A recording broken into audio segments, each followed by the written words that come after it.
जब भी हम टक्स वाले ब्लाउज की कटिंग करते हैं तो ऊपर से हमें टक्स पॉइंट लेना रहता है, यानी कि ऊपर से कितने इंच में हमें बस्ट लेना है और दोनों बस्ट की दूरी हम किस प्रकार से निकालें, और साथ ही साथ चारों जो डॉट लगता है उसका डिफरेंस हमको कितना लेना है। तो आज अपने इस वीडियो में कंप्लीटली इसी के बारे में बताऊंगा। तो आप लोग वीडियो को कंटिन्यू और पूरा जरूर देखें। चैनल में नए हैं या मेरी वीडियो को पसंद करते हैं तो चैनल को सब्सक्राइब करके बेल आइकन के बटन को दबाएं, जिससे कि ऐसी लेटेस्ट वीडियो की अपडेट आप लोगों को मिलती रहे। आज अपने इस वीडियो में 36 साइज 4 टक्स बेल्ट ब्लाउज की कटिंग कैसे करना है, जिसमें मैं आप लोगों को बस्ट पॉइंट निकालना और बस्ट की दूरी और साथ ही साथ चारों डार्ट हमें किस प्रकार से निकालना है वो पूरी कंप्लीटली इस वीडियो में बताऊंगा। तो आप लोग वीडियो को कंटिन्यू और पूरा जरूर देखें। तो चलिए लेट ना करते हुए हम अपने मेन वीडियो में आते हैं। किसी भी साइज की ब्लाउज कटिंग करने से पहले हमें उसके मेजरमेंट को समझना पड़ता है। ये जो मेजरमेंट है ये बॉडी नाप नहीं है, ये सिले हुए कपड़े से लिया हुआ है। इसकी वजह से हमें इसमें कोई भी इसमें लूजिंग नहीं देंगे, जैसा है इसको एज इट इज हम कटिंग कर लेंगे। तो हम इसके मेजरमेंट को समझ लेते हैं। ब्लाउज की लंबाई है 14 इंच, शोल्डर है इसका 10.5 इंच, सीना है 36 इंच, कमर है 28 इंच, सामने गला है 6 इंच, पीछे गला है 11 इंच, आस्तीन की लंबाई 6 इंच और गोलाई जो है इसका 5 इंच है और आर्म होल ये 6.5 इंच। ये आर्म होल आस्तीन का है, ध्यान रखेंगे चीज को। देखिए पहले तो मैं आप लोगों को ये बताना चाहूंगा कि मैं इसमें डायरेक्ट कपड़े में कटिंग कर रहा हूं, लेकिन आप पहले पेपर में कटिंग करिए, उसके बाद रख के कपड़े में कटिंग करिए, क्योंकि बिगिनिंग स्टेज में आप पेपर में कटिंग करेंगे तो ज़्यादा अच्छा रहेगा। मैं कपड़े में कटिंग कर रहा हूँ तो इसकी वजह से देखिए मैंने फोल्डिंग वाला हिस्सा इस साइड रखा हुआ है और जो ओपन वाला हिस्सा है उसको इस साइड रखा हुआ है। सबसे पहले मैं इसमें बैक पार्ट की कटिंग करूंगा, उसके बाद सारा मार्जिन ऐड करने के बाद सामने पार्ट की कटिंग करूंगा, जिससे कि हमें कोई भी प्रॉब्लम ना हो। देखिए इस साइड मैं सीधी लकीर खींच लूंगा, क्योंकि कपड़ा जो है वो हमारा सीधा नहीं होता, इसकी वजह से यहाँ पर सीधी लकीर खींच लिया हूँ। अब ब्लाउज की लंबाई हमारी 14 इंच है, तो मैं इसमें 1 इंच प्लस करके 15 इंच में इसको ड्रा कर रहा हूँ। ये 15 इंच में, क्योंकि 1 इंच हमारी इसमें सिलाई मार्जिन है। ऊपर के साइड में हमको 1/4 इंच यानी कि 1/4 इंच कम 1 इंच मैं आप लोगों को बताना चाहूँगा। देखिए ये 1 इंच है, तो इसमें 1/4 इंच कम ऊपर में हमको दबाव रखना है और 1/4 इंच हमको नीचे की ओर, तब दोनों हमारा 1 इंच में बनेगा। तो 1 इंच का जो डिफरेंस है वो लंबाई में हमारा एडजस्ट होगा। देखिए इसमें हम लेते हैं अब शोल्डर। शोल्डर 10.5 इंच है, तो 10.5 इंच का हाफ हो जाएगा हमारा 5.25 इंच, यहाँ पर भी 5.25 इंच, और इसे हम स्केल से सीधा खींच लेंगे। सीधी लकीर खींचने के लिए आप हमेशा स्केल का ही उपयोग करें। अब आते हैं इसके गले के फैलाव में। तो 36 इंच हमारा ब्लाउज है, तो मैं इस गले का जो फैलाव ले रहा हूँ वो 2.5 इंच में ले रहा हूँ और 2.5 इंच मैं इधर इधर भी खींच लूँगा। ये देखिए ये पीछे पार्ट का मैं ड्रा कर रहा हूँ, इसकी वजह से इसको लंबा खींच रहा हूँ। गला हमारा है इसका 11 इंच डीप, तो मैं इसको 11.5 में यहाँ पर इसको ड्रा कर रहा हूँ। यहाँ पर से इसको गोल ले लूँगा। आप अपनी पसंद के अकॉर्डिंग गले का शेप ले सकते हैं। अब आते हैं हम आर्म होल में। तो देखिए मैं इसका आर्म होल ले रहा हूँ 6 इंच, क्योंकि 36 इंच हमारा सीना है। यहाँ से आप इसको ऐसा सीधा खींच लीजिए। अब आते हैं इसके सीना में। तो 36 इंच सीना है, 36 इंच का 1/4 होगा 9 इंच और 1.5 इंच मैं इसमें मार्जिन ले रहा हूँ। ये मार्जिन दोस्तों अगर फ्यूचर में हमारा ब्लाउज टाइट होता है तो ढीला करने के काम आता है।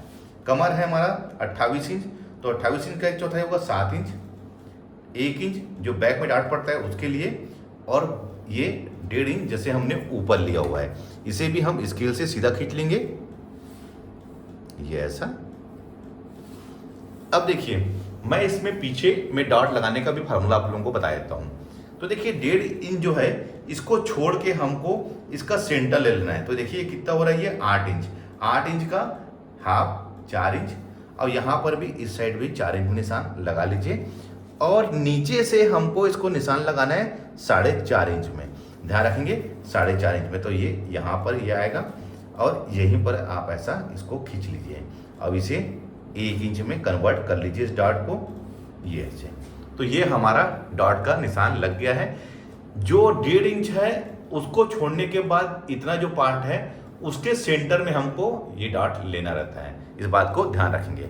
अब देखिए ब्लाउज में हमारे साइड में कोई भी रिंकल्स या फिर कोई भी झोल ना है, उसकी वजह से हम इसको अंदर की ओर 1/2 इंच में एक तिरछी लकीर ऐसा खींच लेंगे। देखिए मैं आप लोगों को बहुत डिटेल से बता रहा हूँ, आप लोग वीडियो को कंटिन्यू जरूर देखें, तभी आप ब्लाउज की कटिंग आसानी से सीख पाएंगे।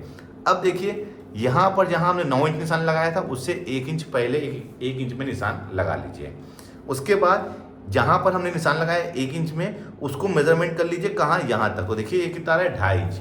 तो आप अंदर हुई लकीर में 2.5 इंच में यहाँ पर निशान लगा लीजिए, जैसे कि अंदर हुई लकीर में लगाया हूँ निशान में 2.5 इंच में। इसी में हमको सामने पार्ट की गहराई मिलानी है यहाँ से यहाँ तक। तो मैं देखिए फ्रेंच कर्व को बिल्कुल यहाँ पर ऐसा सेट कर रहा हूँ। देखिए ये तिरछी लकीर में और जहाँ पर हमने 1 इंच में निशान लगाया था वहाँ पर आके मिलना चाहिए। ये देखिए बिल्कुल यहाँ से लेके ये यहाँ पर आके मिल गया है। तो ये एक सही तरीका होता है आर्म होल की कटिंग करने का। आप लोगों को इसी प्रकार से ही कटिंग करना है। अब देखिए ये तो हमारे सामने पार्ट हो गया। देखिए सामने पार्ट की जो गहराई है वो तिरछी लकीर में आके बैठी है, ध्यान रखेंगे इस बात को। अब देखिए पीछे पार्ट की गहराई, कुछ लोगों का कहना ये होगा कि ये तो पीछे का पार्ट हम कटिंग कर रहे हैं तो उसमें सामने पार्ट की गहराई हमने क्यों लिया है। जब तक हम सामने पार्ट की गहराई नहीं लेंगे पीछे पार्ट की हम गहराई को कटिंग नहीं कर सकते। अब यहाँ पर से फ्रेंच कर्व को ऐसे रखना है, ये देखिए, और जहाँ पर ये सीधी लकीर आके मिलेगी वहीं पर ही हम उसको यहाँ पर इसको निशान लगा लेना है। तो देखिए मैं किस प्रकार से ले रहा हूँ, ये देखिए ये। तो ये हमारा बैक पार्ट की गहराई हो गई है। हमको इसी प्रकार से ही इसको ड्रा करना है। तो देखिए ये तो बैक पार्ट में हमारा सभी चीज अब ड्रा हो गया है, तो इसको हम कट कर लेते हैं।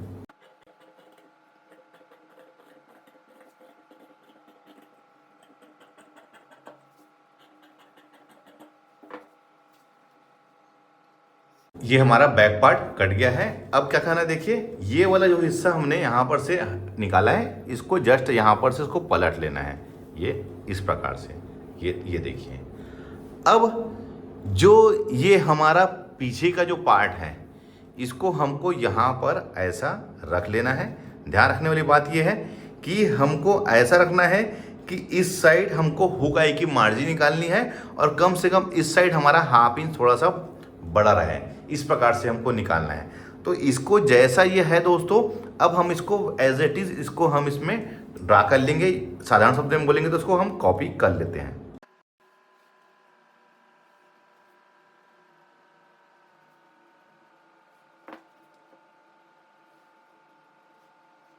अब इसको हटा लेते हैं। सबसे पहले मैं इसमें सामने का जो गहराई है वो ले लेता हूँ, ये सामने पार्ट की गहराई। उसके बाद हम इसमें हुक आई के लिए मार्जिन ऐड कर लेंगे। तो मैं करीब करीब इसको 1/4 इंच यहाँ पर इसमें ऐड कर रहा हूँ, ध्यान रखिए 1/4 इंच। अब इसमें गले का फैलाव, तो गले का फैलाव मैं 2.5 इंच लूंगा क्योंकि हमने पीछे पार्ट में भी 2.5 इंच लिया था। अब सामने गला 6 इंच था तो मैं 6.5 इंच में इसको ड्रा कर लेता हूँ। ये गोल ले लिया हूँ मैं। अब देखिए सबसे पहले क्या करना है, तो हम इसका बस्ट पॉइंट लेंगे। तो जो भी सीना है उसको हमको 4 से भाग दे देना है। उसके बाद उसमें 1 इंच प्लस करके सिलाई मार्जिन ऐड करनी है। तो 36 इंच हमारा सीना है तो उसको 4 से भाग दे देंगे तो हो जाएगा 9 इंच। 9 इंच में हमको 1 इंच प्लस कर लेना है, वो हो जाएगा 10 इंच। और ऊपर का सिलाई मार्जिन तो ये 1/4 इंच मैं इसमें ऐड कर लिया हूँ, और तो ये हो जाएगा हमारा 11.25 इंच। चाहे तो आप 10.5 इंच में भी मार्क कर सकते हैं, कोई भी प्रॉब्लम नहीं होगी। अब देखिए ये ऊपर से हमारा मेन बस्ट पॉइंट का निशान लग गया है। अब उसके बाद हमें क्या करना है, नीचे के साइड में 2.5 इंच में एक निशान और लगा लेना है। ध्यान रखेंगे 2.5 इंच में, ये 2.5 इंच के जो नीचे वाला हिस्सा है यही हमारा बेल्ट बनेगा। ध्यान रखेंगे ये वाला हिस्सा हमारा बेल्ट बनेगा। हमने ऊपर से इसको निशान लगाया है, 36 को 4 से भाग देने के बाद 9, और 9 में 1 इंच प्लस कर लिए, और ऊपर की हमारी सिलाई मार्जिन, मैं ऊपर से इसकी सिलाई मार्जिन 1/4 इंच लेता हूँ तो मैं इसमें 1/4 इंच और ऐड किया है, तो ये हमारा हो गया 11.25 इंच। तो ये हमारी बस्ट की दूरी ऊपर से डिस्टेंस हो गया। और नीचे 2.5 इंच में ये वाला हिस्सा जो है ये बेल्ट ही लगाया है। अगर यही ब्लाउज हमारा कटोरी वाला बनता दोस्तों तो हम इसको 2 इंच में लेते, लेकिन ये टक्स वाला है तो उसमें 1/2 इंच हमने टक्स का भी इसमें मार्जिन ऐड कर लिया है, क्योंकि जब यहाँ पर से टक्स पड़ेगा तो ये हमारा बेल्ट जो का हिस्सा है, ये वाला हिस्सा, ये हमारा 1/2 इंच छोटा हो जाएगा। ध्यान रखेंगे। उसके बाद हम इसके बस्ट की दूरी लेंगे। तो बस्ट की दूरी लेने का बहुत आसान तरीका है, जो भी सीना है उसका 10वां हिस्सा। तो 36 इंच का 10वां हिस्सा हो जाएगा हमारा करीब करीब 4.25 इंच। तो हमको हुक आई की मार्जिन को छोड़ के 4.25 इंच निशान लगा लेना है, यहाँ पर भी और यहाँ पर भी। अब इसे हम यहाँ पर से स्केल से मिला लेंगे। तो देखिए यही हमारा मेन बस्ट का पॉइंट हो गया है। अब देखिए ये तो हमारा पहला डॉट का निशान लग गया है, लेकिन हम इसमें मार्जिन लेनी है अभी, यानी कि इसको डॉट कितने इंच का, तो ये डॉट हमारा होगा 1.5 इंच का। तो ये निशान को सेंटर मान के 1.25 इंच इस साइड में और 1.25 इंच इस साइड में, तो ये डॉट हमारा 1.5 इंच का यहाँ पर बिल्कुल रेडी हो जाएगा। इसको यहाँ पर से ऐसा निशान लगा लीजिए ये। तो देखिए ये हमारा फर्स्ट डॉट लग गया है। अब हमें 3 डॉट और लगाने हैं। उसके बाद हम ये वाले डॉट में आते हैं। तो इसका देखिए दोस्तों 4 डॉट की जो दूरी है वो हमको किस प्रकार से लेनी है, तो जो हमने यहाँ पर 4.25 इंच में निशान लगाया था उसका हाफ कर लेना है। ये मैंने टेप को हाफ कर लिया हूँ ऐसा, और इस लकीर के हाफ इंच ऊपर ये यहाँ पर हमारा सेकेंड डॉट पड़ेगा, और ये डॉट हमारा हाफ इंच का रहेगा दोस्तों, ध्यान रखेंगे ये डॉट हमारा हाफ इंच का रहेगा। तो देखिए ये हाफ इंच का मैंने डॉट यहाँ पर लगा दिया है। और वैसे ही देखिए इस साइड भी हमको 4.25 इंच को हाफ कर लेना है, और हाफ इंच ऊपर यहाँ पर, और इस साइड से हमको यहाँ पर से इसको 1.5 इंच में यहाँ पर इसको ऐसे मिला लेना है। तो ये हमारा देखिए ये वाला भी डॉट हमारा हाफ इंच का पड़ेगा। ये देखिए ये 3 डॉट हो गया। अब चौथा डॉट को भी देखिए दोस्तों, हमको 4.25 को हाफ कर लेना है और यहाँ पर निशान लगा लेना है। और देखिए ये इसको हमको यहाँ पर से ये हाफ इंच में ये वाला भी हमारा निशान लगा लेना है। तो देखिए ये चारों डॉट की जो दूरी रहेगी आपस में, ये 4.25 इंच का हाफ कर लेना है। तो करीब करीब ये हमारा देख लीजिए कितना होगा, ये 4.25 इंच है, इसको हाफ कर लिए हैं। तो ये हमारा हो जाएगा 1 सूत कम हमारा 2 इंच रहेगा, यानी कि 1 पॉइंट कम हमारा 2 इंच का इसमें चारों डॉट का डिफरेंस रहेगा, क्योंकि हमने इसको 4.25 को हाफ किया है। तो 4.25 का हाफ देखिए कहाँ पर आया दोस्तों, ये 1 पॉइंट कम 2 इंच में। तो ये चारों डॉट की जो दूरी है वो हमारी 2 इंच में 1 पॉइंट कम इसका डिफरेंस रहेगा चारों डॉट का। तो देखिए अब ये तो हमारा निशान पड़ गया है, लेकिन अब इन डाटों का हमको इसमें मार्जिन ऐड करना है। तो हमने जो 1.5 इंच यहाँ पर लिया था दोस्तों, इसी 1.5 इंच को हम यहाँ पर ऐड कर लेंगे, ध्यान रखेंगे यहाँ पर, और इसको मेजरमेंट कर लेना है ये कितना है। तो ये आ रहा है 12.25 इंच। यहाँ पर भी आप 12.25 इंच में ऐसा निशान लगा लीजिए, और इसको यहाँ पर से ये ऐसे। तो देखिए ये वाला हिस्सा जो हमने अभी ड्रा किया है, यही हिस्सा हमारा चारों डॉट का ये मार्जिन है। इसके अलावा हमको और भी कोई मार्जिन डॉट का लेना नहीं पड़ेगा। अब देखिए हमको इसके बेल्ट के लिए निशान लगाना है। तो 1 इंच में आप यहाँ पर ऐसा ड्रा कर लीजिए, और इसको लाके यहाँ पर से ऐसा तिरछा मिला लीजिए बेल्ट के एक सही शेप में। तो देखिए ये भी हमारा सामने का जो है बेल्ट हमारा रेडी हो गया है। लेकिन अब हमें बेल्ट का भी इसमें मार्जिन ऐड करना है। तो नीचे के साइड में 1 इंच आप इसमें और ऐड कर लीजिए, ये हमारा बेल्ट का मार्जिन हो जाएगा। तो देखिए मैं आपको दिखाता हूँ ये। अब हमें इसमें कोई भी मार्जिन ऐड नहीं करना है दोस्तों, बिल्कुल ये एक सही तरीके से हमारा बेल्ट वाला टक्स ब्लाउज का ड्रा हो गया है, क्योंकि हमने चारों डॉट का जो मार्जिन था उसको यहाँ पर एडजस्ट किया है, और बेल्ट का जो है 1 इंच हमने यहाँ नीचे पर एडजस्ट किया हुआ है। तो ये हमारा बिल्कुल इसमें कोई भी और मार्जिन ऐड करने की ज़रूरत नहीं है।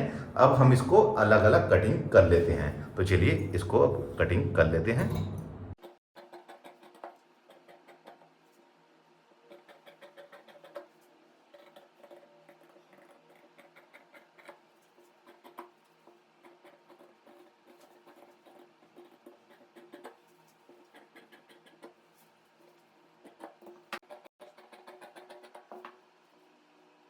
अब देखिए ये हमारा बेल्ट हो गया। अब हमें देखिए क्या करना है, ये इस पार्ट में हमको इसकी गहराई कटिंग करना है। तो ध्यान रखेंगे हमको क्या करना है, इसमें हमको डाट यहाँ पर ऐसा ½ इंच का पहले तो क्रिएट कर लेना है दोस्तों। उसके बाद हम इसको यहाँ पर कटिंग करेंगे, जिससे क्या होगा यहाँ पर हमारे कोना नहीं बनेगा। यही तरीका होता है हमारा टक्स वाले ब्लाउज में इसका गहराई, सामने पार्ट की गहराई करने का एक तरीका होता है। आपको इसी तरीके से ही देखिए कटिंग करना है। यहाँ पर डार्ट पहले क्रिएट करने के बाद आप कटिंग करेंगे तो यहाँ पर हमारा कोना नहीं बनेगा। कहाँ पर? ये इस पार्ट में ध्यान रखेंगे। इसको यहाँ पर से सही तरीके से इसको मिला लेते हैं। अब देखिए ये होता है सही तरीका, क्योंकि यहाँ पर डार्ट लगाने के बाद ये बिल्कुल एक परफेक्ट यहाँ पर इसका राउंड सर्कल बन जाएगा सामने पार्ट का। तो देखिए ये तो हमारा सामने का जो पार्ट है बेल्ट वाला, ये बेल्ट और टक्स का हमारा कट गया है। अब हम आते हैं आस्तीन में। तो आस्तीन में देखिए ये बचा हुआ जो कपड़ा था इसको हमको यहाँ पर 4 पार्ट में इसको फोल्ड कर लेना है। ये इस साइड मैंने ऐसा 4 पार्ट में इसको फोल्ड कर लिया है। अब इसमें हम नीचे सिलाई की मार्जिन यानी कि फोल्डिंग के लिए 1 इंच करीब करीब ले लेंगे। अगर हम अस्तर वाला बनाएंगे तो यहाँ पर 1/2 इंच, लेकिन मैं इसमें तुरपाई वाला बना रहा हूँ, इसकी वजह से मैंने 1 इंच लिया है। आस्तीन की जो लंबाई हमारी 6 इंच है, तो यहाँ 6.5 में ड्रा करूँगा और इधर भी 6.5 में ड्रा, और 3.5 इंच आर्म होल की गहराई के लिए ये यहाँ पर, ये 3.5 इंच में ही दोस्तों आर्म होल हमारा ड्रा होगा, ध्यान रखेंगे। अब आर्म होल इसका है 6.5 इंच, तो 6.5 इंच में यहाँ पर और इसमें 1.5 इंच मार्जिन ऐड कर रहा हूँ, और 5 इंच हमारी आस्तीन की गोलाई और 1.5 इंच इसमें हमारा मार्जिन। इसे भी हम स्केल से सीधा खींच लेंगे। अब इसका आस्तीन का शेप लेना है। तो देखिए ये 6.5 इंच था, तो यहाँ पर भी हम 6.5 इंच में यहाँ पर इसको ड्रा करके ऐसा एक बॉक्स बना लेंगे। उसके बाद दोस्तों ये 6.5 इंच का हमको हाफ ले लेना है, तो ये हो जाएगा हमारा 3.25 इंच, और 3.25 इंच का हाफ हो जाएगा हमारा, देखिए ऐसा फोल्ड कर लीजिए और यहाँ पर निशान लगा लीजिए। वैसे इस साइड भी 3.25 इंच और 3.25 इंच का हाफ भी ले लेना है, तो ये हमारा यहाँ पर हाफ हो गया। अब हमें इसमें 3 बॉक्स बना लेना है, ये 1, 2 और ये 3। अब इसका भी हमको हाफ ले लेना है, तो ये 3.5 का हाफ 2.25 इंच, ये 2.25 इंच। अब इसे यहाँ पर बॉक्स बना लेंगे। अब एक तिरछी लकीर हम यहाँ पर से इसको ऐसा खींच लेंगे। अब फ्रेंच कर्व से हमको यहाँ पर से लाके इस पॉइंट में बिल्कुल मिला लेना है। ये देखिए। उसके बाद यहाँ पर 1 इंच में निशान लगा के इसे हम बिल्कुल फ्रेंच कर्व से यहीं पर इसकी लाके राउंड शेप को मिला लेंगे। लेकिन ध्यान रखना है कि हमारे यहाँ पर इसके कोई भी नोक नहीं बनना चाहिए, बिल्कुल ये एक परफेक्ट शेप में यहाँ पर आके हमारा बैठना चाहिए। ये ऐसे, ये देखिए। अब यहाँ पर से 2 इंच में निशान लगा लीजिए। ये हमारे सामने पार्ट कटा हुआ है। अब ये यहाँ पर से लाके इसमें लाके मिला लेना है, ये ऐसे। अब इसको भी पलट के बिल्कुल ये यहाँ पर। तो आस्तीन का हमारा शेप तैयार हो गया है। तो चलिए अब इसको भी हम कट कर लेते हैं।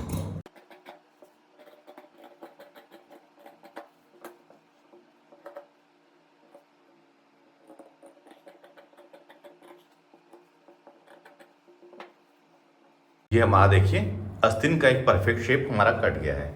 अब हमें ध्यान रखने वाली बात यह है दोस्तों कि आस्तीन की जो गहराई है, देखिए ये गहराई और इस पार्ट की गहराई आके आपस में मिलनी चाहिए। तो देखिए ये बिल्कुल परफेक्ट सही तरीके से हमारी आगे मिल गई है, क्योंकि जब तक ये हमारा आपस में आके नहीं मिलेगा हमारा आस्तीन की फिटिंग और सामने पार्ट की सही तरीके से फिटिंग नहीं आएगी। तो ये हमने सारा इसमें 36 इंच 4 टक्स बेल्ट ब्लाउज की कटिंग कर लिया है। अब देखिए मैं आप लोगों को चीज़ बताना चाहूँगा, हमारे पास में बचा हुआ कपड़ा होना भी ज़रूरी है। तो देखिए ये जो बचा हुआ हिस्सा जो है इसी से हम गले की पाइपिंग बनाएंगे। नीचे में जो हम बेल्ट लगाते हैं यानी कि जो ब्लाउज के नीचे पार्ट में यहाँ पर हम जो पट्टी लगाते हैं उसके लिए रहना चाहिए, हुक-आई के लिए कपड़ा रहना चाहिए। तो जब हम पेपर में कटिंग करते हैं तो इसी चीज़ को देख के रख लेते हैं हम कि कहाँ पर से हमारा कौन सा पार्ट कटिंग हो रहा है और हमारे पास में कपड़ा बच रहा है नहीं बच रहा है, जिससे कि ब्लाउज बनाने में हमें कोई भी परेशानी ना हो। तो उम्मीद करता हूँ दोस्तों यह वीडियो देखकर आप 36 इंच 4 टक्स बेल्ट ब्लाउज की कटिंग कैसे करना है सीख गए होंगे। वीडियो अच्छा लगा है तो लाइक का बटन दबाइए, शेयर करें। तो मिलते हैं अपने किसी ऐसी जानकारी भरे वीडियो में। जब तक के लिए take care, thank you for watching, जय हिंद।